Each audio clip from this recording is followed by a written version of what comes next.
দীর্ঘদিন ধরে সংস্কার না হওয়ায় জরাজীর্ণ অবস্থা বগুড়া শহরতলির সি&বি পার্ক। সম্প্রতি লন্ডনে প্রধান উপদেষ্টা ও বিএনপির ভারপ্রাপ্ত চেয়ারম্যান তারেক রহমানের বৈঠকে উঠে আসে এই পার্ক প্রসঙ্গ। এরপরই পার্কের জীর্ণ দশা নজরে আসে সবার। ইতোমধ্যে পার্কটি সংস্কারের উদ্যোগ নেয়ার কথা জানিয়েছেন জেলা প্রশাসক। আব্দুর রাজ্জাকের ক্যামেরায় আব্দুস সালাম বাবুর তথ্য ও চিত্রে ডেস্ক রিপোর্ট। বগুড়া শহরের অদূরে ঢাকা রংপুর মহাসড়ক ও বগুড়া নাটোর মহাসড়কের পাশে 2003 সালে বিএনপির ভারপ্রাপ্ত চেয়ারম্যান তারেক রহমানের উদ্যোগে গড়ে ওঠে ত্রিভুজাকৃতির সি&বি পার্ক। হাঁটাহাঁটির জন্য ব্যবহৃত হওয়ায় পার্কটি ডায়াবেটিস পার্ক নামেও পরিচিত স্থানীয়দের কাছে। তারেক রহমান বগুড়ায় এলে নেতাকর্মীদের নিয়ে আসতেন এই মাঠেই। শিশু শিক্ষার্থীদেরও বিনোদনের স্থান ছিল এই পার্ক।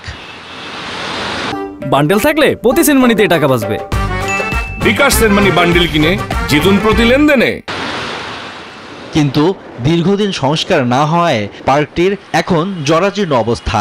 হাঁটার জায়গা, দুটি ছাতাযুক্ত বসার স্থান ও কয়েকটি বেঞ্চ থাকলেও সবই ভেঙে গেছে। পুকুর সহ আশেপাশে জমেছে আবর্জনা, এমনকি নাম ফলকটিও নেই। সম্প্রতি লন্ডনে প্রধান উপদেষ্টা ও বিএনপির ভারপ্রাপ্ত চেয়ারম্যান তারেক রহমানের বৈঠকে আলাপচারিতার এক পর্যায়ে উঠে আসে এই পার্ক প্রসঙ্গ। এরপরই সবার নজরে আসে পার্কের বেহাল অবস্থা।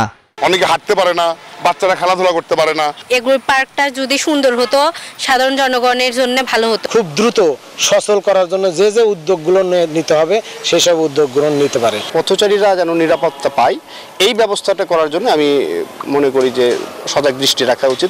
বগুড়াকে দৃষ্টিনন্দন করে গড়ে তুলতে যে কোনো উদ্যোগ বাস্তবায়নের অঙ্গীকার করেন জেলা বিএনপির এই নেতা। বগুড়া সব যেই আমাদের নয়নাভিরাম জায়গাগুলো আছে যেগুলোকে যদি ডেভেলপ করতে পারি এবং দৃষ্টিনন্দন করতে পারি, এটা বগুড়া এবং তথা উত্তরবঙ্গে এবং আমাদের দেখা যাচ্ছে উত্তরবঙ্গের মানুষের জন্য এটা গেটওয়ে হচ্ছে বগুড়ার এই জায়গাটা।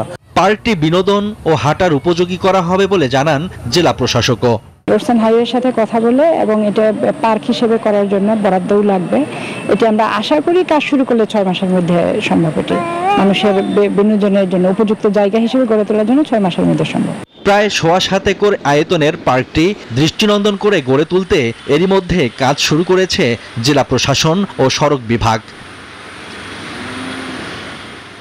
Shoaib Shamim, desk report, news 24।